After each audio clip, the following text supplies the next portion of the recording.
嗨，大家好，这里是庶民锦鲤，我是鱼弟，韩国鱼的鱼，兄弟姐妹的弟。去年香港反送中的时候，有一句非常响亮的口号，不问蓝黄，只问黑白。这是在721元朗事件爆发之后的一个口号。这话的意思就是说，不管你的政治立场如何，但对于黑白还是要有一个最基本的判断和支持。人可以没有立场，但不能没有是非。今天我们也来介绍一位在台湾的媒体人，他也一样秉承着不问蓝绿，只问黑白的精神，他就是彭文正彭批。他的政治色彩绝对是深绿，不能再绿的那种绿，就是坚定的台独支持者。可是呢，这一年以来呢，他却获得了很多蓝营支持者的喜欢和好感。最近几天他还经常上蓝营的节目。为什么呢？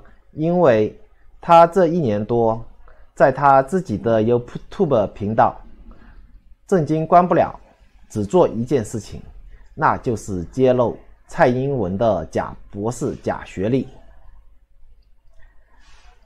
可能在很多人看来，彭文正作为一个深绿的支持者，一个媒体人，怎么会这么去反对蔡英文，给蔡英文自找难看呢？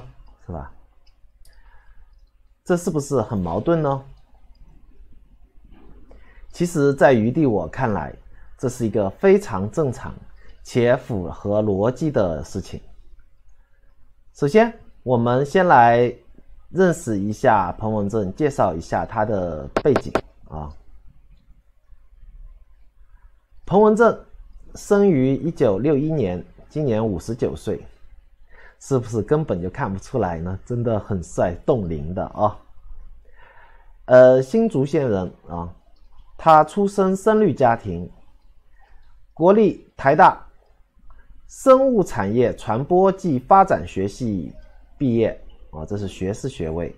然后呢，他是美国威斯康星大学麦迪逊分校公共行政与管理的一个硕士，他是威斯康星大学麦迪逊分校大众传播学的博士。彭文正是一个真博士啊。他之所以出名，是因为他曾经主持了伊电视的正经现实批和民视新闻台的正经看民视。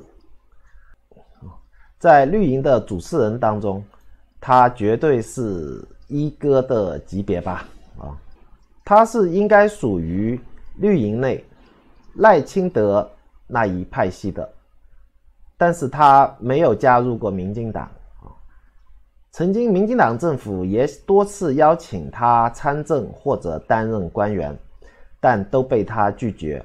他以自己不适合打群架为由啊。这个打群架就是不被所谓的政党和群体所绑架啊。当然，他也因为蔡英文要打压党内独派的实力，更换民视董事长郭背宏，让彭文正也遭遇了节目的关闭，继而彭文正也离职了。我们今天要聊的是呢，他无论什么政治背景，但他坚持正义的态度和精神还是值得我们尊敬。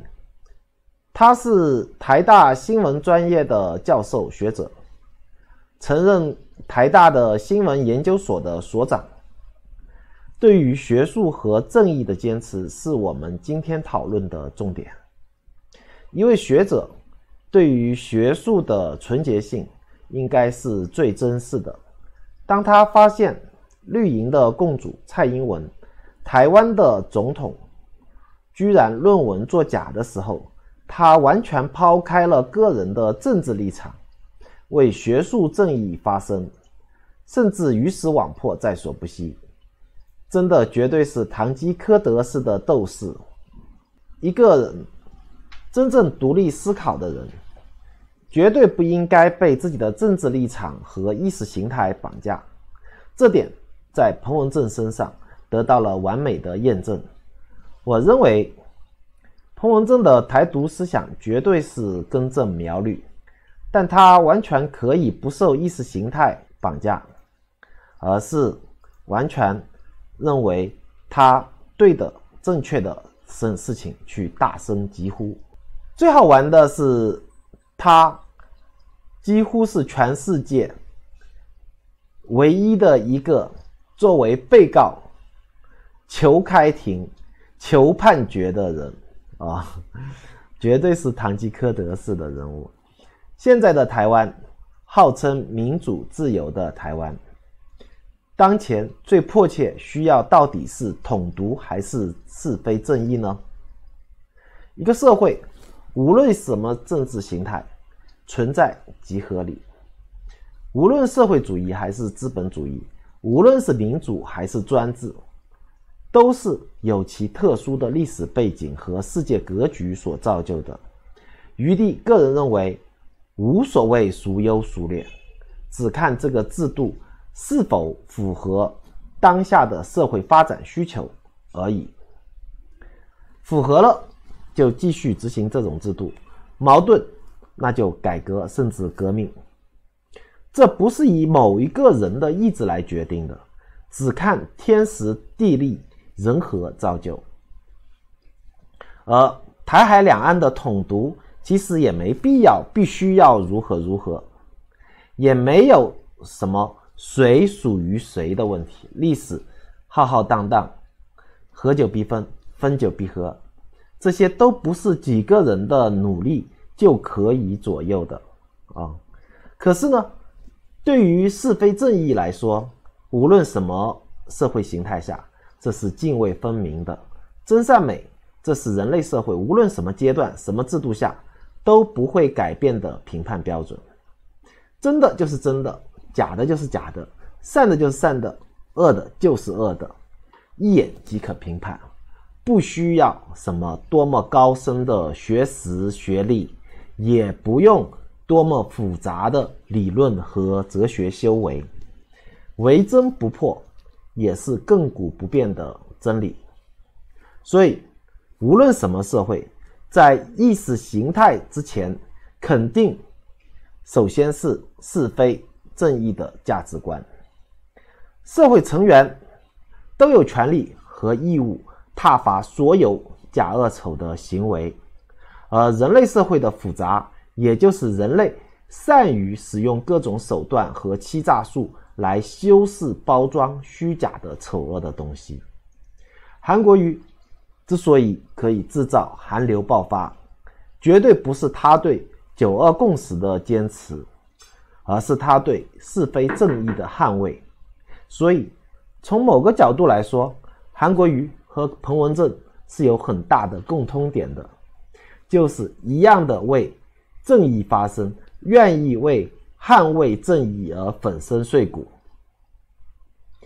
在蓝绿面前，在统独面前，台湾社会首先需要确立的是一个正常的是非正义的生态，一个真正法治民主的理性意识，而不应该是被族群仇恨、统独议题绑架，让台湾人失去了认清是非正义的眼睛，失去了真善美的心灵。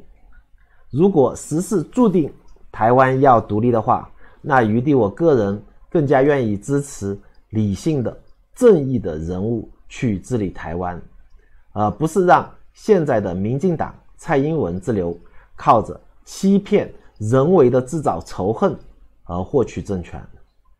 一个谎言需要100个谎言来维护，那台湾这个社会将涌现谎言和仇恨的深渊。所以最后我们还是祝福彭文正加油。好啊，今天就到这里，非常感谢你的收看。如果喜欢，就订阅我们庶民锦鲤。